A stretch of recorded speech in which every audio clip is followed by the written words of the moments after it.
Hello good evening to all. നമ്മൾ discuss ചെയ്യാൻ പോകുന്ന topic antihistamines. Antihistamines discuss ചെയ്യുന്നതിന് മുന്നേ എന്താണ് ഹിസ്റ്റമിൻ എന്നുള്ളത് അറിയണം.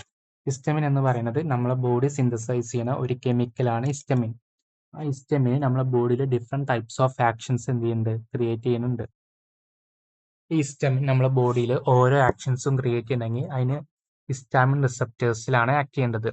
ഹിസ്റ്റാമിൻ റിസപ്റ്റേഴ്സ് തന്നെ നമ്മളെ ബോഡിയിൽ ഡിഫറെൻറ്റ് ടൈപ്സ് ഉണ്ട്. H1 ഉണ്ട്, H2 ഉണ്ട്, H3 റിസപ്റ്റേഴ്സ് ഉണ്ട്.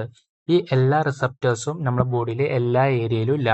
ഓരോ റിസപ്റ്റേഴ്സും ഓരോ സ്പെസിഫിക് ഏരിയയിൽ മാത്രം എന്തിട്ടുള്ളൂ, പ്രസന്റ് ആയിട്ടുള്ളൂ. അതിൽ H1 റിസപ്റ്റേഴ്സ് പ്രസന്റ് ആയിട്ടുള്ള smooth muscle, blood vessels, afferent nerve endings, ganglionic cell, adrenal medulla, brain. പിന്നെ H2 റിസപ്റ്റേഴ്സ് പ്രസന്റ് ആയിട്ടുള്ളത് gastric gland, blood vessels, heart, brain. H3 receptors present ആയിട്ടുള്ളത് ബ്രെയിൻ, ലങ്, സ്പ്ലീൻ എക്സെട്ര. ഇനി first one H1 receptors എടുക്കുക. First column അതിൽ smooth muscles കാണാനുണ്ട്. അതായത് നമ്മളെ histamine വന്നിട്ട് ഈ H1 റിസപ്റ്റേഴ്സിൽ വന്ന് ബൈൻഡ് ചെയ്യുമ്പോൾ ഉണ്ടാകുന്ന എഫക്റ്റ് ആണ് ഇത്, കോൺട്രാക്ഷൻ. അതായത് സ്മൂത്ത് മസിൽസ് എവിടെയൊക്കെയുള്ളത്, ഇൻഡസ്റ്റൈനിലുണ്ട്, എയർവേയിലുണ്ട്, യൂട്രസ് ഉണ്ട്. ഇപ്പൊ നോർമലി നമ്മളെ എയർവേ ഒരു എക്സാമ്പിൾ ആയിട്ട് എടുക്കുക. നമ്മളിപ്പോൾ റെസ്പിറേറ്ററി ആണല്ലോ പഠിക്കുന്നത്. അപ്പോൾ എയർവേ ഒരു എക്സാമ്പിൾ ആയിട്ട് എടുക്കുക. അപ്പോൾ ഹിസ്റ്റാമിൻ വന്നു, നമ്മളെ എയർവേയിലുള്ള H1 റിസപ്റ്റേഴ്സിൽ ബൈൻഡ് ചെയ്തു. അപ്പൊ അത് കോൺട്രാക്ഷൻ ഉണ്ടാക്കും. നമ്മൾ എന്താ പഠിക്കുന്നത്, ആന്റി ഹിസ്റ്റമിൻസാ പഠിക്കുന്നത്. അപ്പൊ ആന്റി ഹിസ്റ്റമിൻസ് കൊടുക്കുമ്പോൾ ഹിസ്റ്റാമിൻ എന്ത് ചെയ്യും, ബ്ലോക്ക് ചെയ്യും. അപ്പൊ ഹിസ്റ്റാമിൻ വന്നിട്ട് H1 റിസപ്റ്റേഴ്സിൽ എന്ത് ചെയ്യില്ല, ബൈൻഡ് ചെയ്യില്ല. അപ്പൊ ഇവിടെ കോൺട്രാക്ഷൻ നടക്കുമോ, ഇല്ല. എന്ത് നടക്കുക, റിലാക്സേഷൻ. അതാണ് ബേസിക് ആയിട്ടുള്ളത്. അങ്ങനെ എല്ലാതും ഇങ്ങനെ ഓരോന്നും ഇങ്ങനെ പഠിച്ചു പോയാൽ നമുക്ക് എന്ത് ചെയ്യും, ഈ ഒരു ടേബിൾ മാത്രം പഠിച്ചാൽ നമുക്ക് ഈ ടോപ്പിക്ക് മൊത്തം കിട്ടും. മനസ്സിലായോ?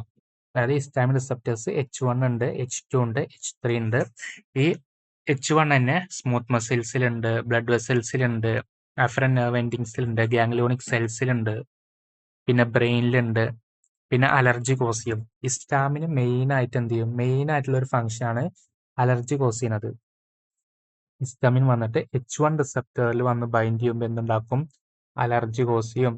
ഹിസ്റ്റാമിൻ വന്നിട്ട് H1 റിസപ്റ്റേഴ്സിൽ വന്ന് ബൈൻഡ് ചെയ്യുമ്പോൾ എന്തുണ്ടാക്കും, അലർജി കോസ് ചെയ്യും. ലാസ്റ്റ് കണ്ടോ ഈ ടേബിളിൽ, ലാസ്റ്റ്. ഇപ്പൊ ഈ ഒരു പോയിന്റ് ഇവിടെ ഇരുന്നോട്ടെ. ഇനി നമുക്ക് അടുത്ത സ്ലൈഡ് പോവാം.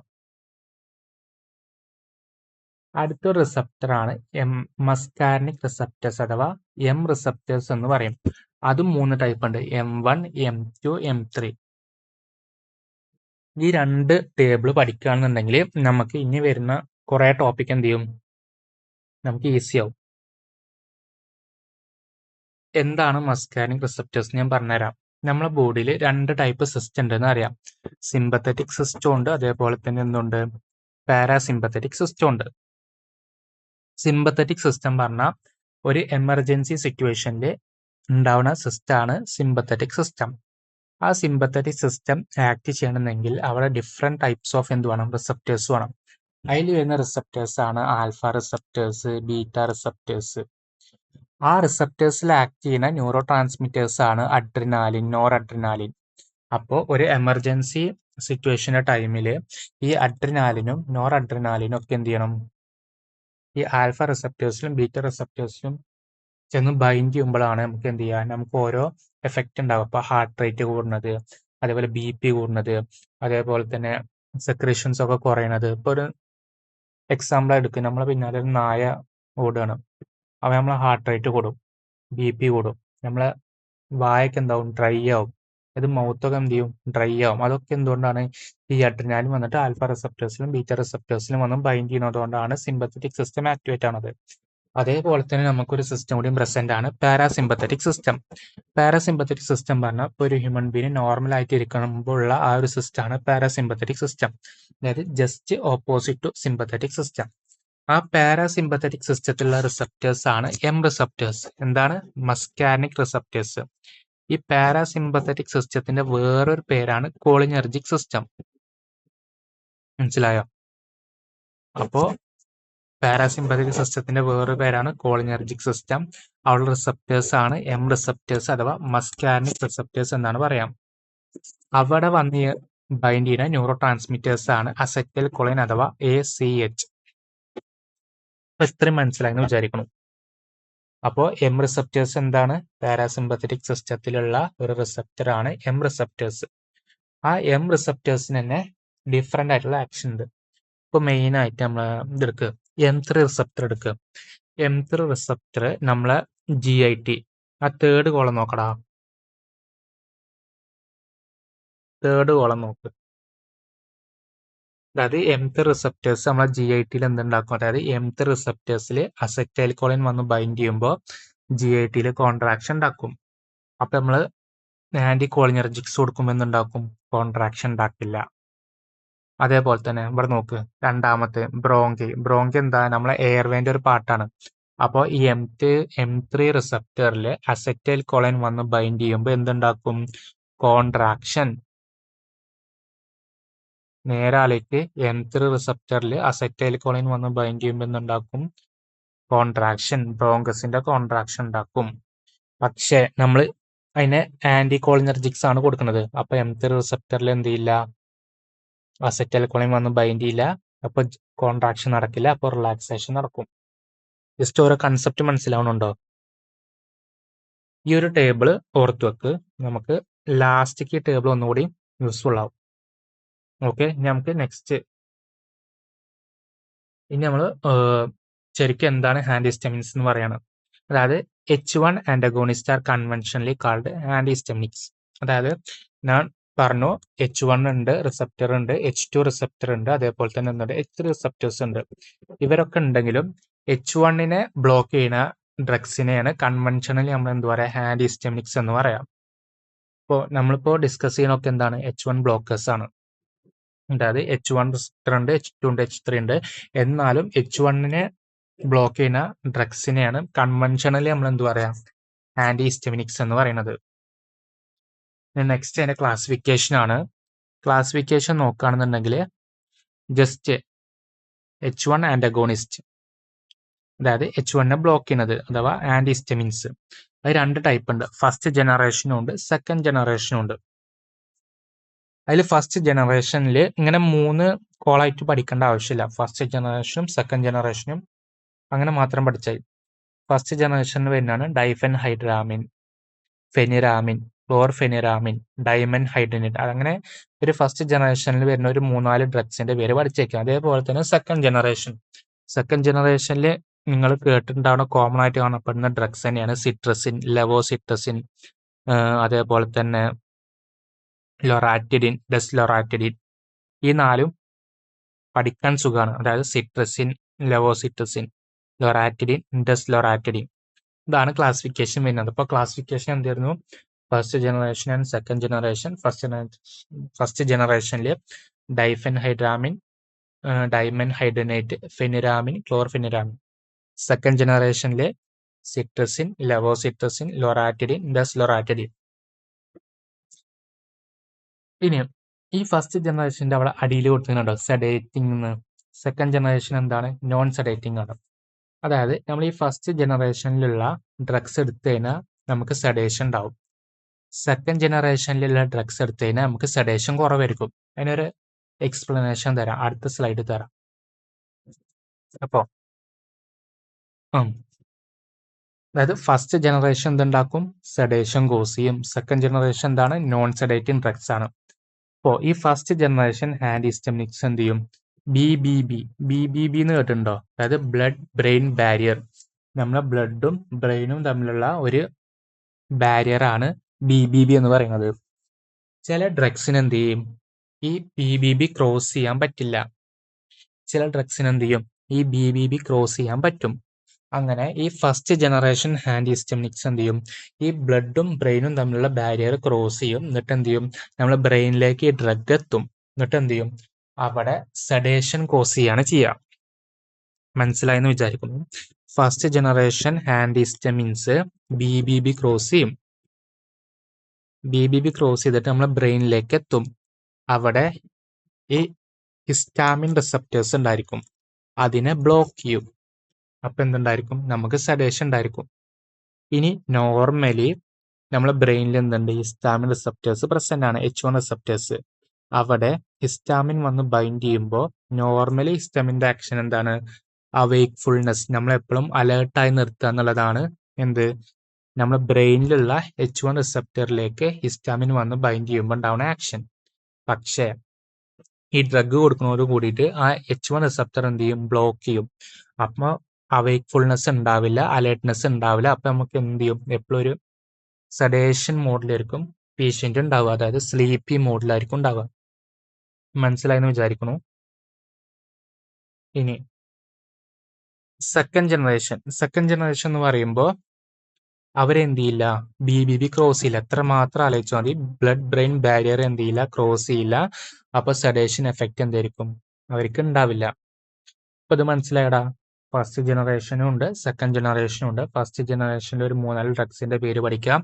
ഡൈഫെൻഹൈഡ്രാമിൻ, ഡ്രൈമെൻഹൈഡ്രേറ്റ്, ഫെനിരാമിൻ, ക്ലോർഫെനിരാമിൻ, ഈ 4 പഠിക്കാം. സെക്കൻഡ് ജനറേഷനിൽ നോക്കുകയാണെന്നുണ്ടെങ്കിൽ സിട്രസിൻ, ലെവോസിട്രസിൻ, ലൊറാറ്റിഡിൻ, ടെസ്ലൊറാറ്റിഡിൻ. ഇനി മെയിൻ ആയിട്ട് വരുന്ന ഫസ്റ്റ് ജനറേഷനും സെക്കൻഡ് ജനറേഷനും തമ്മിൽ ഡിഫറൻസ് ആണ്. ഫസ്റ്റ് ജനറേഷൻ എന്താണ്? ബ്ലഡ് ബ്രെയിൻ ബാരിയർ ക്രോസ് ചെയ്യുന്നുണ്ട്, അതുകൊണ്ട് സെഡേഷൻ എഫക്റ്റ് ഉണ്ട്. സെക്കൻഡ് ജനറേഷൻ എന്താണ്? ബ്ലഡ് ബ്രെയിൻ ബാരിയർ ക്രോസ് ചെയ്യുന്നില്ല, അതുകൊണ്ട് സെഡേഷൻ എഫക്റ്റ് ഇല്ല എന്ന് നമുക്ക് പറയാൻ പറ്റില്ല. പക്ഷെ ഫസ്റ്റിനെ കമ്പയർ ചെയ്യുമ്പോൾ കുറവായിരിക്കും. മനസ്സിലായോ? ഇനി നമുക്ക് ഒരു വട്ടം കൂടി മുന്നത്തെ സ്ലൈഡിൽ പോവാം. ഈ ഫസ്റ്റ് ജനറേഷന് ആന്റി ഹിസ്റ്റമിനിക് എഫക്റ്റ് അല്ലാണ്ട് അവർക്ക് എന്തുണ്ട്?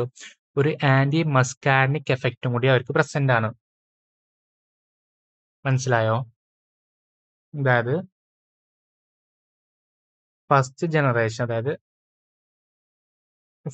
ജനറേഷന് ആന്റി ഹിസ്റ്റമിനിക് എഫക്റ്റ് അല്ലാണ്ട് ഒരു ആന്റി മസ്കാർനിക് എഫക്റ്റ് എന്തുണ്ട്? അവർക്ക് പ്രസന്റ് ആണ്. അപ്പോ ഫസ്റ്റ് ജനറേഷൻ ഡ്രഗ്സ് കൊടുക്കുമ്പോൾ എന്ത് വരും? ഇവിടെ നമ്മൾ കുറെ കാര്യങ്ങൾ പറഞ്ഞില്ലേ, ഇതൊക്കെ സൈഡ് എഫക്റ്റ് ആയിട്ട് വരും. ഇതിന് ജസ്റ്റ് ഓപ്പോസിറ്റ് എന്ത് ചെയ്യും? സൈഡ് എഫക്റ്റ് ആയിട്ട് വരും. അത് ഞാൻ പറഞ്ഞുതരാം. മനസ്സിലായോ? അതായത് ഫസ്റ്റ് ജനറേഷന് സെഡേഷനും ഉണ്ടായിരിക്കും, അതേപോലെ തന്നെ എന്തുണ്ടായിരിക്കും? ആന്റി മസ്കാർനിക് എഫക്റ്റും വരും. പക്ഷെ സെക്കൻഡ് ജനറേഷൻ എന്ത് ചെയ്യില്ല? ആന്റി ഹിസ്റ്റമിനിക് എഫക്റ്റ് മാത്രമേ ഉള്ളൂ. അത് കോളിനെർജിക് റിസപ്റ്റേഴ്സ് അഥവാ മസ്കാർനിക് റിസപ്റ്റേഴ്സിനെ ബ്ലോക്ക് ചെയ്യണില്ല. ഇപ്പൊ മെയിൻ ആയിട്ടുള്ള ഫസ്റ്റ് ജനറേഷൻ സെക്കൻഡ് ജനറേഷൻ തമ്മിലുള്ള ഡിഫറൻസ്, ഫസ്റ്റ് ജനറേഷൻ സെഡേറ്റീവ് ആണ്, സെക്കൻഡ് ജനറേഷൻ സെഡേറ്റീവ് അല്ല. ഫസ്റ്റ് ജനറേഷൻ എന്ത് ചെയ്യുന്നുണ്ട്? ഹിസ്റ്റമിൻ റിസപ്റ്റേഴ്സിനെയും ബ്ലോക്ക് ചെയ്യുന്നുണ്ട്, അതേപോലെ തന്നെ മസ്കാർനിക് റിസപ്റ്റേഴ്സിനെയും ബ്ലോക്ക് ചെയ്യുന്നുണ്ട്. അതിന് വേറെ പറയുന്നതാണ് ആന്റി ഹിസ്റ്റമിനിക് എഫക്റ്റും ഉണ്ട്, ആന്റി മസ്കാർനിക് എഫക്റ്റും ഉണ്ട്. പക്ഷെ സെക്കൻഡ് ജനറേഷൻ എന്തില്ല? ആന്റി ഹിസ്റ്റമിനിക് എഫക്റ്റ് മാത്രമേ ഉള്ളൂ. അവർക്ക് ആന്റി മസ്കാർനിക് അഥവാ ആന്റി കോളിനർജിക് എഫക്റ്റ് എന്തില്ല? അവർക്കില്ല. ഇത്ര ആലോചിച്ച് വെക്കുക. അടുത്ത മെക്കാനിസം ഓഫ് ആക്ഷൻ സുഖാണ്. അതായത് H1 റിസപ്റ്റേഴ്സിൽ ഒന്നും ബൈൻഡ് ചെയ്യും, അങ്ങനെ H1 റിസപ്റ്റേഴ്സ് ബ്ലോക്ക് ആവും. അങ്ങനെ എന്ത് ചെയ്യും? ഹിസ്റ്റമിന് H1 റിസപ്റ്റേഴ്സിൽ വന്ന് ബൈൻഡ് ചെയ്യില്ല, അങ്ങനെ എന്ത് ചെയ്യും? ഹിസ്റ്റമിന്റെ എഫക്റ്റ് എന്ത് ചെയ്യും? ഇൻഹിബിറ്റ് ചെയ്യും. അത്രേ ഉള്ളൂ. അതായത് നമ്മൾ കൊടുക്കുന്ന ഡ്രഗ് എന്ത് ചെയ്യും? H1 റിസപ്റ്റേഴ്സിൽ വന്ന് ബൈൻഡ് ചെയ്യും, അങ്ങനെ H1 റിസപ്റ്റേഴ്സിനെ ബ്ലോക്ക് ആക്കും. ஆனால் ഹിസ്റ്റാമിൻ വന്നിട്ട് എന്ത് ചെയ്യില്ല? H1 റിസപ്റ്റേഴ്സിൽ ബൈൻഡ് ചെയ്യില്ല, അങ്ങനെ ഹിസ്റ്റാമിന്റെ എന്താണോ എഫക്റ്റ് ആ എഫക്റ്റ് എന്ത് ചെയ്യും? ബ്ലോക്ക് ചെയ്ത് കളയാണ് ചെയ്യാം. ഇത്രേ ഉള്ളൂ മെക്കാനിസം ഓഫ് ആക്ഷൻ. ഇനി നമുക്ക് നെക്സ്റ്റ് പറയാം ഫാർമക്കോളജിക്കൽ ആക്ഷൻ. അതായത് ഫാർമക്കോളജിക്കൽ ആക്ഷൻസ് എന്ന് പറയുമ്പോൾ ഇതിന്റെ ഓപ്പോസിറ്റ് നമുക്ക് എന്താക്കാം? അതായത് ഇതന്നെ നമുക്ക് എന്താക്കി എഴുതാം? അഡ്വേഴ്സ് എഫക്റ്റ് ആക്കി എഴുതാം. ഫാർമക്കോളജിക്കൽ ആക്ഷൻ എന്ന് പറയുമ്പോൾ ആന്റി ഹിസ്റ്റമിനിക് എഫക്റ്റും ഉണ്ട്, ആന്റി മസ്കാർനിക് എഫക്റ്റും ഉണ്ട്. ആന്റി ഹിസ്റ്റമിനിക് എഫക്റ്റ് ഏതിനുള്ളത്? ഞാൻ മുന്നേ പറഞ്ഞു. അതായത് ആന്റി ഹിസ്റ്റമിനിക് എഫക്റ്റ് ഫസ്റ്റ് ജനറേഷനും ഉണ്ട്, സെക്കൻഡ് ജനറേഷനും ഉണ്ട്. ആന്റി മസ്കാർനിക് എഫക്റ്റ് ഏതിനൊക്കെയുള്ളത്? ഫസ്റ്റ് ജനറേഷന് മാത്രം. ഇനി നമ്മൾ ഇതിന്റെ ആക്ഷൻസ് നോക്കാം. അതായത് ഫസ്റ്റ് സ്ലൈഡ് എടുക്കാം നമുക്ക്. അതായത് മെയിൻ ആയിട്ട് ഫസ്റ്റ് കോളം നോക്കടാ, H1. അതായത് നമ്മൾ H1 ആന്റഗോണിസ്റ്റ് കൊടുത്തു, ആന്റി ഹിസ്റ്റമിൻ കൊടുത്തു. അത് നമ്മൾ ഇൻഡസ്റ്റൈനിലും എയർവേയിലുള്ള സ്മൂത്ത് മസിൽസിന് എന്ത് ചെയ്യും? നോർമലി ഹിസ്റ്റമിൻ വന്നാൽ കോൺട്രാക്ട് ചെയ്യാൻ ചെയ്യുക, പക്ഷെ അതിനെ ബ്ലോക്ക് ചെയ്യുന്നതുകൊണ്ട് കോൺട്രാക്ഷൻ നടക്കില്ല, അപ്പോൾ റിലാക്സേഷൻ നടക്കും. അപ്പോൾ ഇൻഡസ്റ്റൈൻ റിലാക്സ് ആവും, എയർവേ റിലാക്സ് ആവും. ഇനി അടുത്ത് ഏറ്റവും താഴേക്ക് നോക്കടാ, അലർജി. അതായത് നോർമലി H1 റിസപ്റ്റേഴ്സിൽ വന്നിട്ട് ഹിസ്റ്റമിൻ ബൈൻഡ് ചെയ്യുമ്പോൾ അലർജി കോസ് ചെയ്യും. പക്ഷെ ഇപ്പൊ നമ്മൾ ആന്റിഹിസ്റ്റമിൻസ് കൊടുക്കുമ്പോൾ എന്ത് ചെയ്യും? അലർജി ഉണ്ടാവില്ല. അതായത് അലർജി ചിലവർക്ക് അലർജി വന്ന ഇച്ചിങ് ഉണ്ടായിരിക്കും, റെഡ്നെസ് വരും. അതൊക്കെ നമുക്ക് എന്ത് ചെയ്യാൻ പറ്റും? ഈ ആന്റിഹിസ്റ്റമിൻസ് കൊടുത്തുകൊണ്ട് നമുക്ക് പ്രിവെന്റ് ചെയ്യാൻ പറ്റും. മനസ്സിലായോ? ഇനി ഈ ഹിസ്റ്റമിന് നമ്മളെ ബ്രെയിനിലുള്ള H1 റിസപ്റ്റേഴ്സിൽ ഒന്ന് ബൈൻഡ് ചെയ്ത് എന്ത് ചെയ്യും? അത് നമ്മളെ അപ്പിറ്റൈറ്റിനെ സപ്രസ് ചെയ്യാണ് ചെയ്യുക. പക്ഷെ ആന്റിഹിസ്റ്റമിൻസ് കൊടുക്കുമ്പോൾ ഹിസ്റ്റമിൻ വന്ന് ബൈൻഡ് ചെയ്യില്ല. അപ്പൊ അപ്പിറ്റൈറ്റ് എന്ത് ചെയ്യും? സ്റ്റിമുലേറ്റ് ചെയ്യാണ് ചെയ്യുക. മനസ്സിലായോ? നോർമലി ബ്രെയിനില് H1 റിസപ്റ്റേഴ്സ് ഉണ്ട്. അവിടെ വന്നിട്ട് ഹിസ്റ്റമിൻ ബൈൻഡ് ചെയ്യുമ്പോൾ അപ്പിറ്റൈറ്റ് സപ്രസ് ചെയ്യാണ് ചെയ്യുക. പക്ഷെ നമ്മൾ ആന്റിഹിസ്റ്റമിൻസ് കൊടുക്കുമല്ലോ, അപ്പൊ H1 റിസപ്റ്റേഴ്സ് എന്ത് ചെയ്യും? ബ്ലോക്ക് ആവും. അപ്പോൾ അപ്പിറ്റൈറ്റ് എന്ത് ചെയ്യും? സ്റ്റിമുലേറ്റ് ആവുകയാണ് ചെയ്യുക. ഇതൊക്കെ ഇതിന്റെ ഓരോ ഫാർമക്കോളജിക്കൽ ആക്ഷൻസ് ആണ്. ഇനി അടുത്തത് നിർബന്ധമല്ല, എന്നാലും H2ന്റെ പറയാം. നമ്മളെ സ്റ്റൊമക്കിലുള്ള ഗ്ലാൻസിൽ H2 റിസപ്റ്റേഴ്സ് എന്തുണ്ട്? പ്രസന്റ് ആണ്. ആ H2 റിസപ്റ്റേഴ്സിൽ ഹിസ്റ്റമിൻ വന്ന് ബൈൻഡ് ചെയ്യുമ്പോൾ എന്തുണ്ടാക്കും? നമ്മൾ സ്റ്റൊമക്കിൽ ആസിഡ് സെക്രീഷൻ കൂടും. അഥവാ സ്റ്റൊമക്കിലുള്ള ആസിഡ് ഏതാണ്? HCl സെക്രീഷൻ കൂടും. ഇത് നോട്ട് ചെയ്ത് വെച്ച് ഞാൻ പറയാൻ പോണത്, ഇത് നമ്മൾ എന്ത് ചെയ്യും? ഈ H2 ബ്ലോക്കർ നമ്മൾ പെപ്റ്റിക് അൾസർ പറഞ്ഞ ഒരു കണ്ടീഷന്റെ GIയിൽ വരുന്നതാണ്, അവിടെ യൂസ് ചെയ്യും. അപ്പോൾ ഇവിടെ മെയിൻ ആയിട്ട് H1 ഫോക്കസ് ചെയ്താൽ മതി. മനസ്സിലായി വിചാരിക്കുന്നു. ഫാർമക്കോളജിക്കൽ ആക്ഷൻസ് എന്തൊക്കെ വരും? ആന്റിഹിസ്റ്റമിനിക് എഫക്റ്റ്. അതിൽ നമ്മൾ സ്മൂത്ത് മസിൽസിന്റെ കേസ് വരാം, അലർജിയുടെ കേസ് വരാം, ബ്രെയിനിലുള്ള അപ്പിറ്റൈറ്റ് സ്റ്റിമുലേറ്റ് ചെയ്യുന്ന കേസ് വരാം. ഇതെല്ലാം പറയാം. ഇനി അടുത്ത നമ്മളെ ആന്റി മസ്കാര, അതായത് നമ്മൾ ഫാർമക്കോളജിക്കൽ ആക്ഷൻ പറയുമ്പോൾ ആന്റിഹിസ്റ്റമിനിക് എഫക്റ്റ് പറഞ്ഞു, അതേപോലെ തന്നെ അതിൻ്റെ ഒപ്പം ആന്റി മസ്കാരനിക് എഫക്റ്റും പാടെ പറയണം. അതിന് നമ്മൾ ഈ ബോക്സ് എടുക്കണം. ഇതെന്നൊക്കെ പറഞ്ഞാൽ ഈ M3 റിസപ്റ്റേഴ്സിൽ അസറ്റൈൽകോളിൻ വന്ന് ബൈൻഡ് ചെയ്യുമ്പോൾ ഉണ്ടാവുന്ന ആക്ഷൻസ്. അപ്പൊ നമ്മൾ ഈ ഡ്രഗ് കൊടുക്കുമ്പോൾ എന്താവുക? ഇതിന്റെ ജസ്റ്റ് ഓപ്പോസിറ്റ് ആണ് ഉണ്ടാവുക. നോക്കിക്കോ, GITയിൽ M3 റിസപ്റ്റർ ഉണ്ട്. ആ M3 റിസപ്റ്ററിലേക്ക് അസറ്റൈൽകോളിൻ വന്ന് ബൈൻഡ് ചെയ്യുമ്പോൾ GIT കോൺട്രാക്ട് ചെയ്യാണ് ചെയ്യാം. പക്ഷെ നമ്മളിവിടെ ആന്റിഹിസ്റ്റമിൻസ് കൊടുത്തു, അതെന്ത് ചെയ്യും? M3 റിസപ്റ്ററിനെ ബ്ലോക്ക് ചെയ്യുന്ന നമ്മൾ പറഞ്ഞു. അപ്പൊ GIT എന്ത് ചെയ്യും? റിലാക്സേഷൻ. ഇനി അതേപോലെ തന്നെ ബ്രോങ്ക് എന്ത് ചെയ്യും? റിലാക്സേഷൻ. അതേപോലെ തന്നെ യൂറിനറി ബ്ലാഡർ, അതായത് നമ്മളെ യൂറിനറി ബ്ലാഡർ നോക്കുകയാണെന്നുണ്ടെങ്കിൽ യൂറിനറി ബ്ലാഡറിന്റെ സ്പിഞ്ചർ എന്ത് ചെയ്യും? അതായത് നോർമലി യൂറിനറി ബ്ലാഡർ കോൺട്രാക്ട് ചെയ്യും. അതേപോലെ തന്നെ സ്പിഞ്ചേഴ്സ് ഉണ്ട്, അതായത് നമ്മളെ യൂറിൻ പാസ് ചെയ്യുന്ന ആ ഏരിയ അല്ലേ, അവിടെ ഒരു മസിൽ ഫ്ലാപ്പ് ഉണ്ട്, അതാണ് സ്പിഞ്ചേഴ്സ് എന്ന് പറയുന്നത്. അത് റിലാക്സേഷൻ സംഭവിക്കുകയാണ് നോർമലി ചെയ്യാം.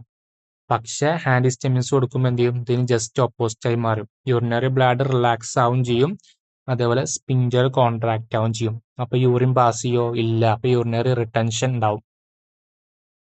മനസ്സിലായോ? പിന്നെ നെക്സ്റ്റ് നോക്ക്, M3 മൂന്നാമത്തെ കോളം ഗ്ലാൻസ്. ഈ M3 റിസപ്റ്ററിലേക്ക് അസറ്റൈൽകോളിൻ വന്ന് ബൈൻഡ് ചെയ്യുമ്പോൾ എന്തുണ്ടാക്കും? നമ്മളെ സെക്രീഷൻസ് എല്ലാം കൂടും. പക്ഷെ നമ്മൾ ആന്റിഹിസ്റ്റമിൻസ് കൊടുക്കുമ്പോൾ എന്ത് വരും? ഇതിന് ജസ്റ്റ് ഓപ്പോസിറ്റ് ആണ് വരിക. സെക്രീഷൻസ് എല്ലാം കുറയും. അതായത് സ്വെറ്റിംഗ് കുറഞ്ഞ dryness of the skin, salivation കുറഞ്ഞ ഡ്രൈനെസ് ഓഫ് ദ മൗത്ത്. മനസ്സിലായോ? ഇതൊക്കെയാണ് ഇതിന്റെ ഫാർമക്കോളജിക്കൽ ആക്ഷൻസ്. ഇനി നമുക്ക് ഇതന്നെ നമുക്ക് എന്ത് ചെയ്യാം? അഡ്വേഴ്സ് എഫക്ട്സ് ആയിട്ട് എഴുതാം. അഡ്വേഴ്സ് എഫക്റ്റ് നമ്മുടെ ഫില്ല് ചെയ്തില്ല, നിങ്ങൾക്ക് തന്നെ ഇപ്പൊ കിട്ടുന്നുണ്ടാവും. നാളേക്ക് നോക്കിക്കാം. അഡ്വേഴ്സ് എഫക്റ്റ് ഏതൊക്കെ വരിക? മെയിൻ അഡ്വേഴ്സ് എഫക്റ്റ് നമ്മളെ ബ്ലഡ് ബ്രെയിൻ ബാരിയർ ക്രോസ് ചെയ്യുന്നുണ്ട്, അതുകൊണ്ട് സെഡേഷൻ. രണ്ടാമത്തെ ഒരു അഡ്വേഴ്സ് എഫക്റ്റ് എന്ത് ചെയ്താം? നോർമലി ബ്രെയിനിൽ എന്ത് ചെയ്യുന്നുണ്ട്?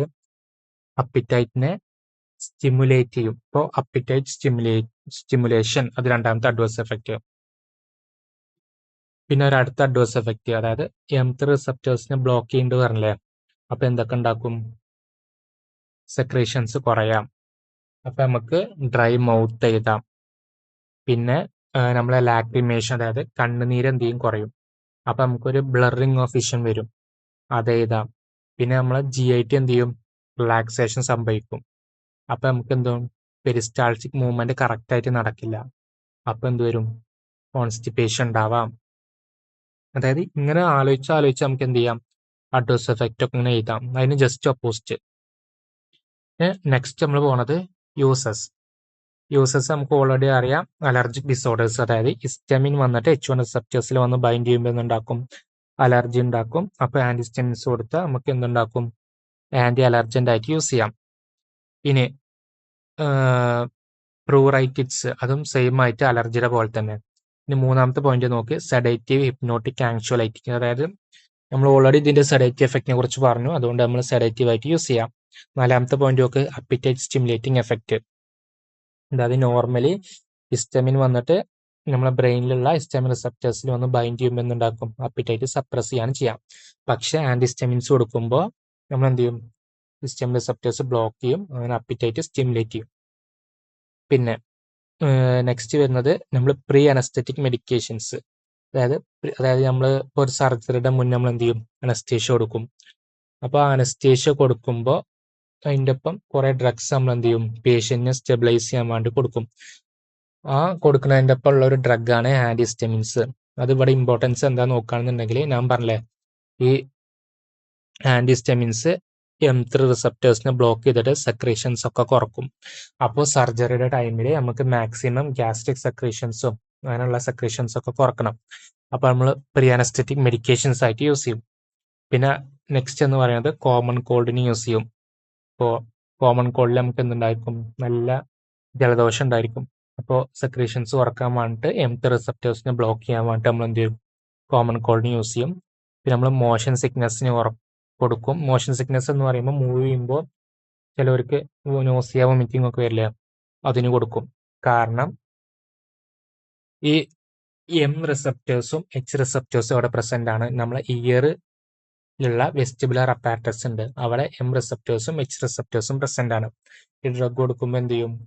ആ റിസപ്റ്റേഴ്സിന് ബ്ലോക്ക് ആവും. അപ്പൊ നമുക്ക് മോഷൻ സിക്നെസ് ഉണ്ടാവില്ല. ഇതൊക്കെയാണ് മെയിൻ ആയിട്ട് ഇതിന്റെ യൂസസ് വരിക.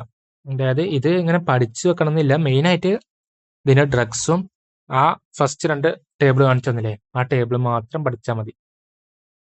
ഓൾറെഡി അത്യാവശ്യം നമുക്ക് എല്ലാം എഴുതാൻ കിട്ടും. അപ്പോൾ മനസ്സിലായെന്ന് വിചാരിക്കണം. എന്തെങ്കിലും ഡൗട്ട് ഉണ്ടെങ്കിൽ എന്ത് ചെയ്യുക? ചോദിക്കുക. Okay, thank you.